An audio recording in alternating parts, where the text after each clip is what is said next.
14-15 বছরেই যদি তোমরা 16 বছরে যদি তোমরা এত নষ্ট হয়ে যাও যে এক ওয়াক্ত নামাজ পড়তে মন চায় না, আহা বাবা, তো বাকি জীবন কেমনে পার করবা? 18 বছর বয়সে যদি এত হাজার নারী দেখে ফেলো, তো বাকি জীবন কি দেখবা? বিবাহিত স্ত্রী দেখে তো আর মজা পাইতা না। সত্য কথা বললাম, খোলামেলা বললাম। বয়স্ক বাবা না থাকলে আরো বলতাম। একদিন চরিত্র নষ্ট করতে করতে প্রয়োজনের মুহূর্তে আর কিছুই মিলবে না। এর দূরে বললাম, বিবেক থাকলে ভাইবে।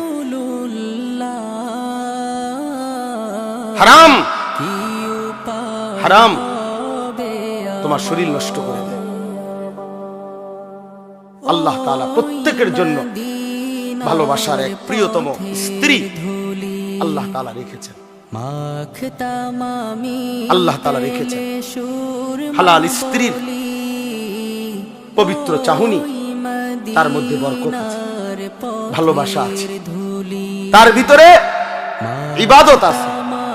নবী সাল্লাল্লাহু আলাইহি সাল্লাম বলেছেন, কেউ তার স্ত্রীকে যদি ভালোবেসে আদর করে একটা লোকমা খাবার মুখে তুলে দেয়, একটা রুটি তুলে দিছে, আল্লাহর কসম নবী বলছে, আল্লাহ তাআলা সাদকার সওয়াব আমলনামায় তুলে দেয়।